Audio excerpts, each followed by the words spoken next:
महोदय, मैं यह कहना चाहती हूँ कि जो कुछ हो रहा है मैं उससे प्रसन्न नहीं हूँ।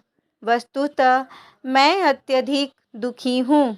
बंगाल के लोगों के प्रति मेरे मन में बहुत सम्मान और प्रसन्नता का भाव है। देश की स्वतंत्रता की लड़ाई के इतिहास में उन्होंने अपूर्व और विशिष्ट भूमिका निभाई है। अनेक क्षेत्रों में हमें अपने सर्वोच्च नेता बंगाल से ही प्राप्त हुए। राजनीति, विज्ञान, साहित्य, कला और धर्म के क्षेत्र में हमें अपने सर्वोच्च नेता बंगाल से ही मिले। बंगाल से ही हमें अपना राष्ट्रगान प्राप्त हुआ। मुझे संदेह नहीं कि बंगाल के लोग इन कठिनाइयों के दौर से गुजर जाएंगे और पहले की तरह ही एक बार फिर शांतिपूर्ण वातावरण में प्रगति पथ पर आगे बढ़ेंगे। हमारे संविधान का उद्देश्य एक ऐसी सरकार की स्थापना है जो शांति और व्यवस्था को कायम रखे और उसे बढ़ाए।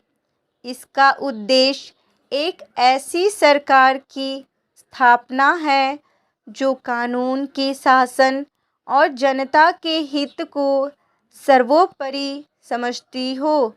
कुछ सदस्यों ने इस सदन तक में और इस वाद विवाद के दौरान भी हिंसा की बात कही है। मैं उनसे अपील करती हूँ कि वे ऐसी बातें न कहें। मेरे मित्र ने तो उच्च न्यायालय का घेराव करने तक की बात कही है। हिंसा से किसी उद्देश्य की पूर्ति नहीं हो सकती। संविधान में ऐसी कोई व्यवस्था नहीं है कि व्यवस्थित रूप से काम करने का स्थान सड़कों पर होने वाली हिंसा ले सके। ऐसी हिंसा का प्रतिरोध करना हम सबका कर्तव्य है।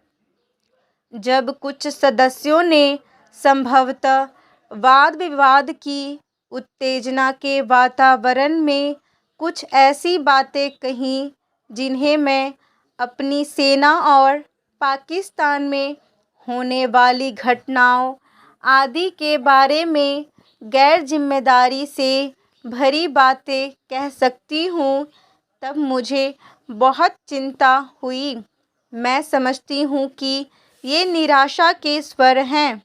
ये उन लोगों के स्वर हैं जिनका भारत और भारत के लोगों पर विश्वास नहीं है। ये उन लोगों के स्वर हैं जो लोकतंत्रीय प्रणाली की वैधता में विश्वास नहीं करते। मेरा देश के लोगों की प्रौढ़ता और बुद्धिमत्ता में अपार विश्वास है। मेरा अपनी सेनाओं की वीरता और उनकी महान देशभक्ति पर भी पूरा विश्वास है।